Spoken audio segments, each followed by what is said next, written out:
The Olympics are in full force. Fantasy football drafts are on the horizon. We pick the quarterbacks who we would put on the Olympic podium for best draft values on today's episode of Locked On Fantasy Football.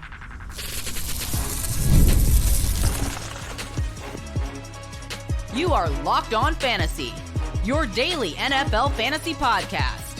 Part of the Locked On Podcast Network, your team every day. Thanks for making Locked On Fantasy Football your first listen every day. I'm one of your co-hosts, Michelle Magdziuk, and when I'm not doing this, I am a researcher and fantasy analyst with NFL Network. And I'm your other co-host, Vinnie Iyer. No, I'm not doing this. I'm writing about NFL fantasy and betting for sportingnews.com. All the content is starting to roll in here. You can look at 32 teams, 32 sleepers up now. We'll have some positional rankings there for you as well later in the week. So it is draft time. When we flip the calendar to August, it's exciting and it gets more exciting. And today we're going to break down some good quarterback values to target in those fantasy drafts coming up. Yes, absolutely. Today's episode is brought to you by FanDuel. Make every moment more as playoffs wind down. The sports stop sporting like we want them to. But this summer, FanDuel is hooking up all customers with a boost or bonus daily. That's right. There's something for everyone every day, all summer long. Visit FanDuel.com to get started. So it is so important, right, to find good values throughout the draft. That's how you win your leagues. Yes, obviously you have to do waivers and pay attention and make the correct moves. But when you can find those good values in the middle of your drafts or later on in your drafts, that is how you can really make the difference for your team. And with the Olympics going on, we just kind of wanted to have some fun here, right? So we're going to give 3 quarterbacks. We'll each have 3 different guys, kind of give them their gold medal, silver medal, bronze medal of the best values in the draft. So starting off with the gold medal, who is the number 1 best quarterback value in fantasy drafts this offseason, Vinny?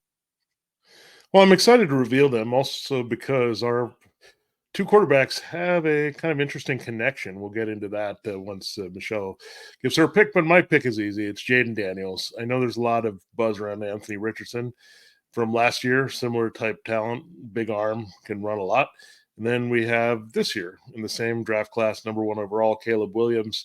He's also being hyped a lot as being a potential QB1 with a lot of upside. Well, Jayden Daniels is going as a QB1. He's QB 12 on the board.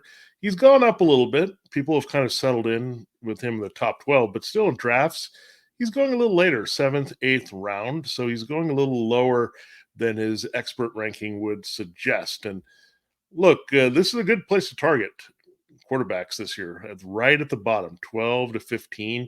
This is where you're going to get your best values. If you're in a 1 quarterback, non-super flex league, this is where you're going to target your number 1 starter quite a bit. I think you could go a little earlier and get some great return on investment as well. But Jayden Daniels, you look at him, I mean, there's a lot of things to like. Kyler Murray was a very good quarterback 1 in terms of average scoring, finished number 9 with Cliff Kingsbury as a rookie in 2019 as the number 1 overall pick. So this offense is very conducive to Jayden Daniels. They're going to cater it to his running. And he's got great weapons. I mean, we'll see about Jahan Dotson emerging, but Terry McLaurin is a very good number 1 to have. They've got some depth at tight end with Zach Ertz and the rookie Ben Sinnott. They've got Austin Eckler, very good pass catching back on top of Brian Robinson, who's pretty good. They've upgraded their offensive line.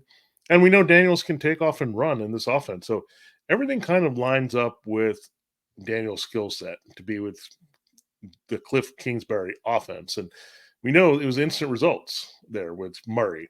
And I think Daniels is a little bit more dynamic as a passer earlier in his career than Murray was. I think Murray was pretty good, and he ran around and made a lot of plays, but a lot of his value is based on running. I think Jayden Daniels could be a little bit more complete in terms of giving us numbers both ways that we're looking for.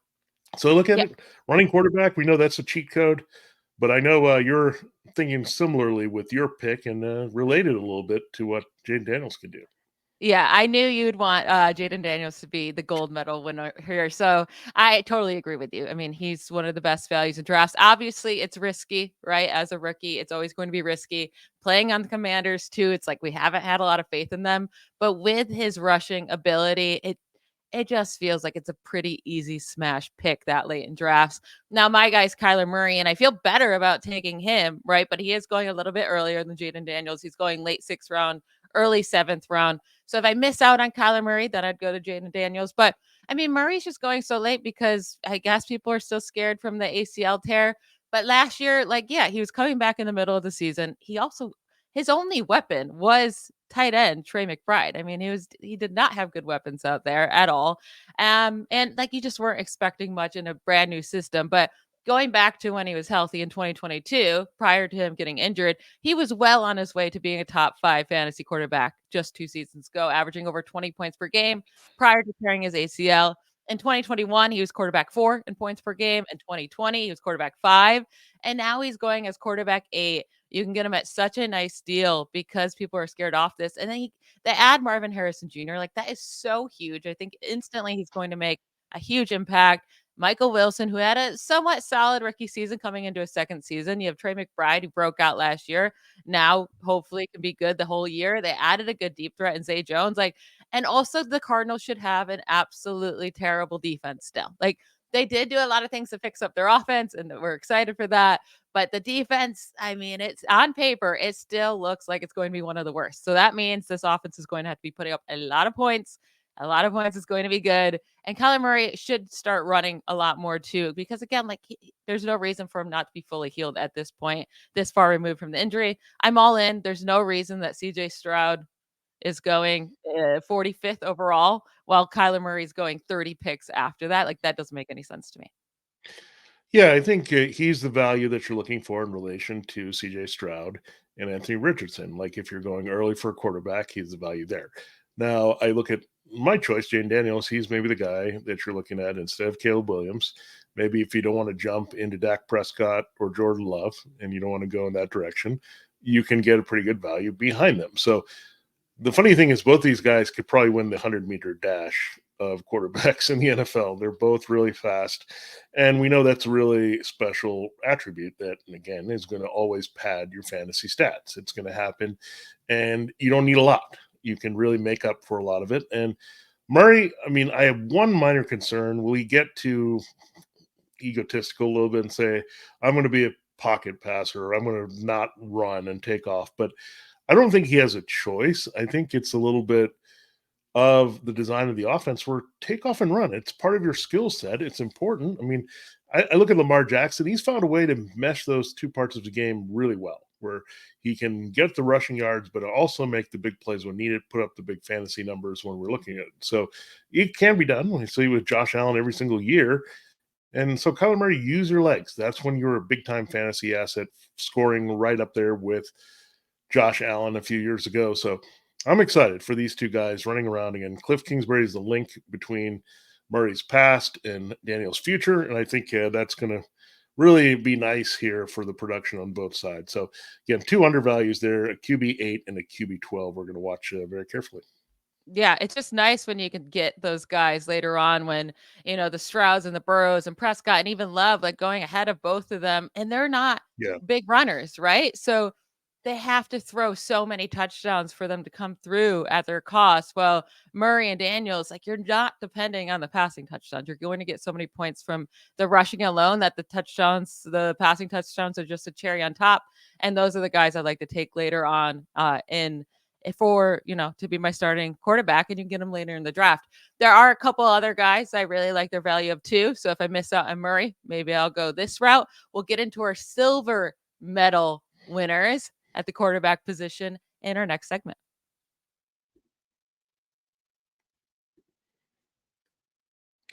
This episode of Locked On Fantasy Football is brought to you by FanDuel. I love sports. I love them so much I never want them to stop. But as the playoffs are done here in the NBA and NHL, there's fewer games. But we know around the corner, college football and the NFL are going to be here. And the sports may not be sportsing like I want them to now, but FanDuel lets me keep the sports going whenever I want. All I have to do is open the app and dream up bets anytime I'm in the mood. And this summer, FanDuel is hooking up all customers with a boost or a bonus daily. That's right. There's something for everyone every day, all summer long, so you always can get in on the action. So head over to FanDuel.com and start making the most of your summer. There's a lot of baseball games. It's past the All-Star break. The stakes are going to be raised as we get toward the postseason. That's where you can get in on your action. We're waiting for football, which won't be delayed here. It's going to be coming a lot in August with preseason games. So Check it out at FanDuel.com. FanDuel is the official sports betting partner of Major League Baseball. Visit FanDuel.com to look at the bets you can make. Now, that's again, FanDuel.com is your hub for all your summer sports betting action. All right, Michelle, these are two of our other favorite quarterbacks that we've talked about a lot on the show, and we're going to give them the silver medal. So not as quite as high on the podium, but we like these guys. And we had two runners in our first segment. This is two classic pocket passers. So I'll let you reveal your guy, and I don't know if it's too big of a surprise for our listeners. Yeah, my guy's Brock Purdy. I am okay with having a non-mobile quarterback, like a guy that's not going to put up a ton of rushing yards, as long as I'm getting them late in the drafts, right? I'm not spending a top 5 round pick on him. Not even top 7, because Brock Purdy is going all the way in the 8th round, sometimes even later than that. He's going as the quarterback 11 on average. But in his first, like, I feel like people forget that Brock Purdy's first season as a full-time starter was last year. He only started 5 games in 2022 as a rookie. So last year he comes in as a first-year full-time starter, coming off a terrible elbow injury, by the way. So people don't even know if he's going to be ready. And he averaged the 6th most fantasy points per game among all quarterbacks with at least 10 starts last year. He averaged 18.5 points per game. That was sandwiched right in between quarterback 5 in points per game in Jordan Love and quarterback 7 in CJ Stroud. Now, Love averaged 18.8 points per game, so 0.3 more than Purdy. Stroud averaged 18.4, so right there with Purdy as well. The difference, though, is now Stroud and Love are being touted and drafted higher, while people are not even looking Purdy's way as a higher draft pick, which I love because I love getting him for a value where he's at. But like, we have to understand that last year he had the 3rd most passing touchdowns, the 5th most passing yards in the league, with only 444 pass attempts. No one threw less than the 49ers last year.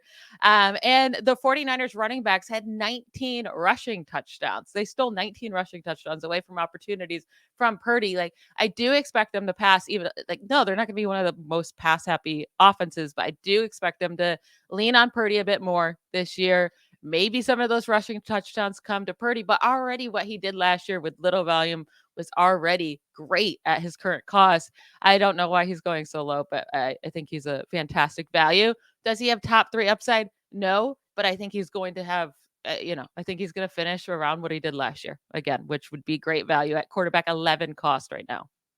Yeah, this would be your pivot again away from Stroud. That is, again, pocket passer. You could also look at Joe Burrow. Like, he might have more volume, but I don't think he's going to be nearly as efficient with his numbers here. So Purdy is going to make the most of his pass attempts and dropbacks. That's the way it is. If you're looking for fantasy points per just drop back where you're not taking off and running, Purdy is as good as it gets with a good value there. And again, he's just being underlooked, and I think undervalued is a great term to him, because that's the way he is in real NFL too. Everyone just always underestimates him, say it's a system, a character. It's still happening. He got to the Super Bowl, played really well the whole playoff run and last year, stayed healthy, carried a team, about to get a massive contract in 2025, but people are still doubting him.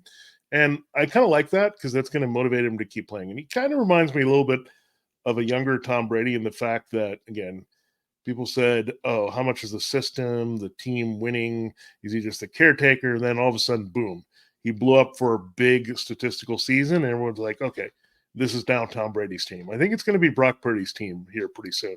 And then we're going to maybe never get this value for him ever again. Now, my guy is a guy who does not have playoff success. I'm going to say that, but who cares? This is fantasy football. He's Kirk Cousins. And I know he's coming off an Achilles, but he's looked great. He's going to be motivated. Kirk Cousins is the type of guy, you get a Michael Penix in the first round, he's going to put a chip on his shoulder and go out there and prove that he can still got it. And you cannot just duplicate arm strength the way that he has. I mean, he's going to go out there and fling it. And I think everyone might be looking, oh, this is the Falcons offense from last year, but this is not the Falcons offense from last year. They're going to open it up and fling it. It's going to be a dramatic shift in the passing volume. And the weapons, you couldn't argue against how good these weapons are. I mean, the top 3 weapons, Drake London, Kyle Pitts, and Bijan Robinson. That's great. I mean, what else do you need? I think these other guys can make waves as well. And keep in mind, he didn't have a lot of bandwidth there with the Vikings. It was Justin Jefferson, some TJ Hawkinson. Then we figured out between KJ Osborne and Jordan Addison, some other guys made some plays. So there are a lot of people around him. It's an offense he knows. Zach Robinson, not much different than Kevin O'Connell coming from Sean McVay and the Rams. So terminology is okay. The volume's going to be high. I think they're going to win some games here. They're the best team, I think, now in the division. Finally, they're not going to be 7-10. So all these things really line up with Kirk Cousins putting up some numbers. And I think it's also going to help that I think the Saints will be a little bit better offensively. The Panthers should be. The Bucs are in a pretty good state. So you could have some higher scoring games for a change in this division as there's some defensive attrition that has hit some of these teams. So I'm looking forward to some shootouts and good weather in the Southeast and one of the domes and all that. And we know Kirk Cousins loves bringing it indoors. So everything lines up with Kirk Cousins. This is just way undervalued here at QB 18. I mean, I would rather have him than Jared Goff, Tua Tagovailoa, Trevor Lawrence, Justin Herbert. I would take any of those guys behind him because they're all ranked ahead of him right now. The one guy I might have pause is Caleb Williams because there's some weapons and things that you can look at, but Kirk Cousins is definitely a very good value where he's at behind those guys. Yeah, and I think I'd still go Kirk Cousins over Caleb Williams. Just Kirk Cousins sure. just consistently throws a lot of touchdowns and a lot of passing yards.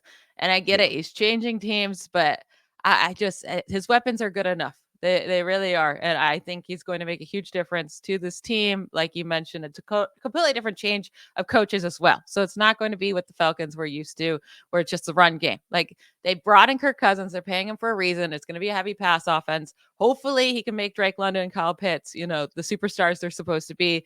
But yeah. I'm totally with you. I would much rather Cousins than Herbert or Trevor Lawrence or Aaron Rodgers, who are all going ahead of him.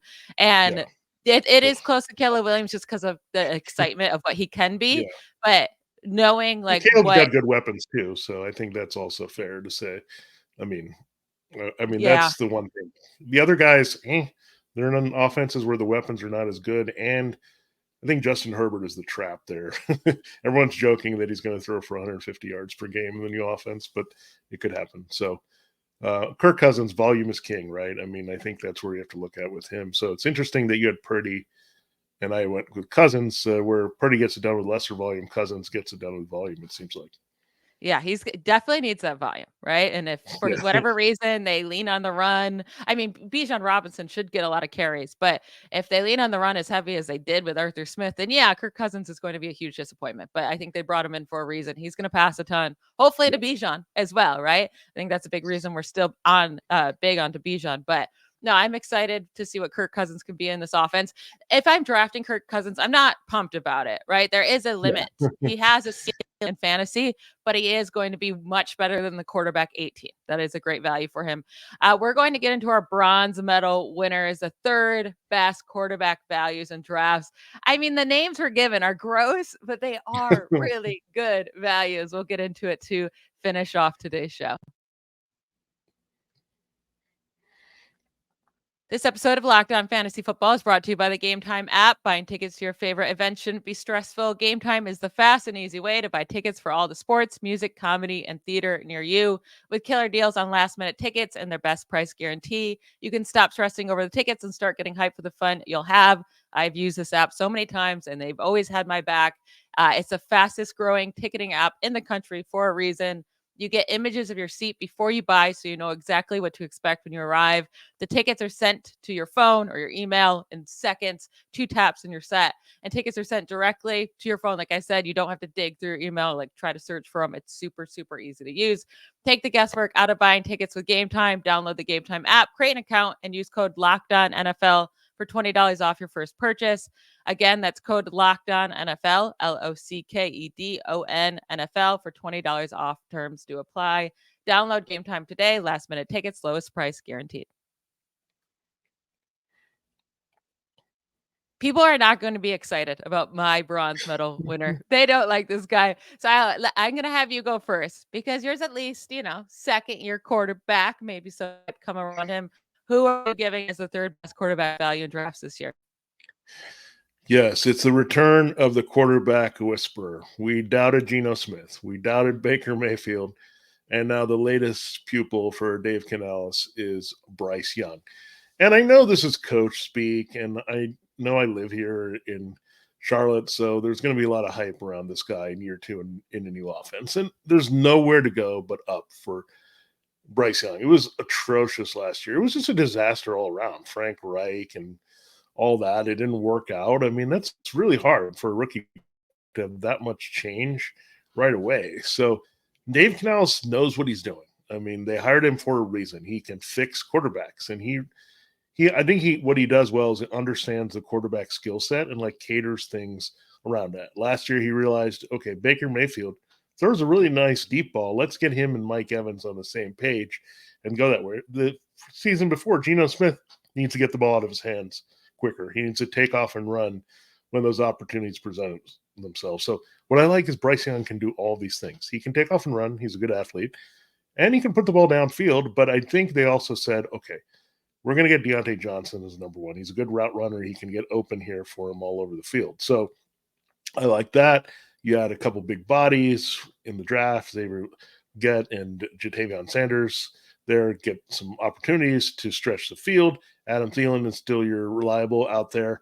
Add a bunch of tight ends too, right? To try to get this going here with Tommy Tremble and this mix. It's not the prettiest, but I think they're going to spread the ball around quite a bit to short intermediate routes here. And I also think you can't forget about Jonathan Brooks being a factor in opening up things, and the running game should be better.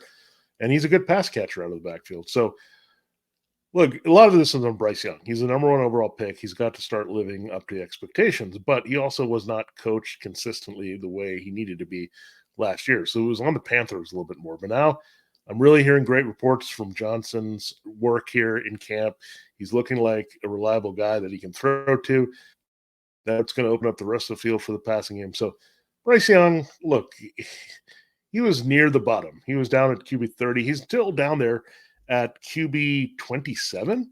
So he's a 15th round pick. You could do a lot worse than this. Stash him on your team in a deeper league at quarterback as your QB2, and you'll get results that should exceed expectations here. I think he can finish as high as QB 20. I think there's that upside for him in this particular offense. I do like Bryce Young. I'll say that. I do think he's going to be better than last year, which is not saying a lot, right? He has to be. And I don't know if his ceiling is top 12 quarterback just yet, but I do think he's going to give you good value on quarterback 27. He's going to be better. We'll see how consistent he could be on a week-to-week basis. There is another quarterback, though, that's going even later than him, pretty much going undrafted, right? If he's not going undrafted, it's the last pick of the draft, kind of like Bryce Young. It's Daniel Jones. And I'd rather go with Daniel Jones because we've already seen him be a top 10 quarterback, right? Like Bryce Young, you're hoping it can happen. We've already seen it out of Daniel Jones. I know last year was atrocious, right? I mean, in the early weeks, the Giants were just absolutely terrible. Nothing was happening. Daniel Jones did have like a QB1 finish in there, but the rest of it was horrible. Then he missed. He gets a neck injury in week 5, misses week 6 through 8, comes back, and then tears his ACL like right away in week 9. So that's just a throwaway year for me. But in 2022, he was the quarterback 10 in fantasy points, while he only scored 15 passing touchdowns. It's not like he had an outlier year in passing. That's not what happened. He had 15 passing touchdowns and was quarterback 10, averaged 18 points per game, and it's because he had 700 rushing yards and 7 rushing touchdowns. Now, last year, he was already second on the Giants with 206 rushing yards, and he barely even played 6 games. I mean, it was 6 games he played in, but some of those were partial. He's averaged 5.8 yards per carry in his career. That's the third most among all players since 2019, behind only Lamar Jackson and Justin Fields, minimum 300 carries since 2019. So, like, he is a really good runner. And now maybe he takes a step back from that after tearing the ACL, but he seems to be fully healthy. They don't have running backs. I mean, it's Devin Singletary and nothing. So I do expect him to be a big part of the running game, especially near the goal line, because Devin Singletary is so small. And then he gets a true wide receiver 1, which he has not had in his career yet. He gets Malik Neighbors, which I think is huge because that allows Darius Slayton, who I do think is a solid wide receiver, but that allows him now to be the wide receiver 2.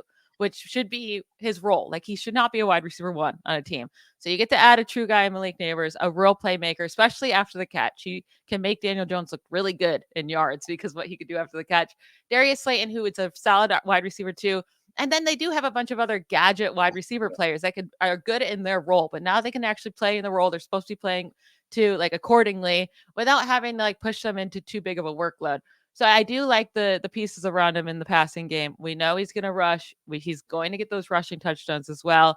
So I see no reason that he can't be a top 12 quarterback. Again, it's not going to be pretty.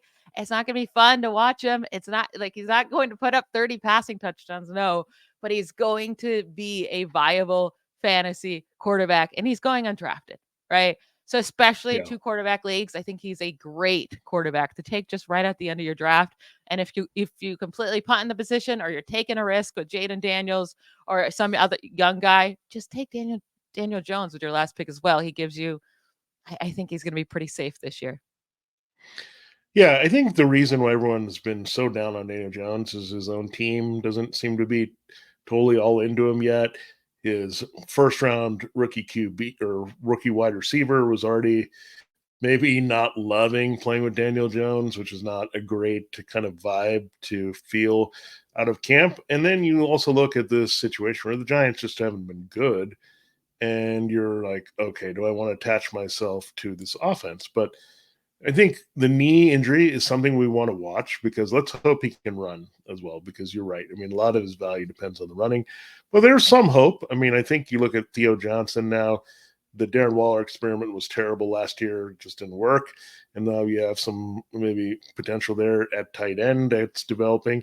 And you have Jalen Hyatt, Wan'Dale Robinson, some guys who can make something happen with the ball in their hands, and some playmakers. So that's helpful with Neighbors. And keep in mind, Daniel Jones has a good chemistry with Darius Slayton. It goes back all the way to their rookie years together, but there's some chemistry there if they can stay on the field and do some things here. So you're right. It's been kind of a roller coaster for Daniel Jones. Something has always been out of sync, and it's been usually Saquon Barkley is the only semi-reliable thing, but the offensive line stunk. His weapons have not been good. His health has not been good.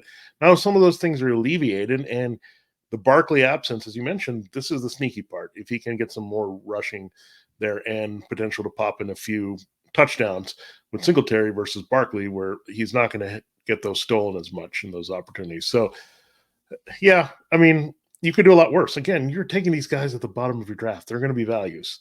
And I like guys that are running. So he's a cheap, kind of poor man's cheat code type of quarterback, but he's still out there, and you can't discount him. He's a starter, and don't worry about Drew Lock. I mean, come on. No. I think you look at this situation like, yeah, this is the guy we're looking for. And if Drew Lock starts, then you're out on him anyway, and you invest at a very low pick, and the Giants are out on him, and we move on, and he's never fantasy relevant again. So there's that. So it's a very low risk, high reward pick. Yeah. And if they went with Drew Lock in week 1, that would just make no sense whatsoever. They're paying Daniel Jones. Yeah. Drew Lock stinks. Yeah, you at least see if the guy you're paying can be better with the new weapons around him, the improved offensive line. Like, you at least try it out, right? So, and like you mentioned, if Daniel Jones stinks or gets replaced, he was basically free anyways, and you're going to want to drop people for waiver wire pickups anyways. But I like Daniel Jones this year. It's a gross thing to say, but I think he finishes as a top 15 quarterback at worst. We already know he has top 10 upside. So that is my bronze medal best quarterback value. That is it for today's episode. Thank you to you all for making Locked On Fantasy Football your first listen every day. Every day, Vinnie and I will be back tomorrow talking about our top 3 best running back values. We'll hit on wide receiver values on Wednesday, and then tight end values on Thursday. It'll be a fun week of shows. Don't miss it. Bye, y'all.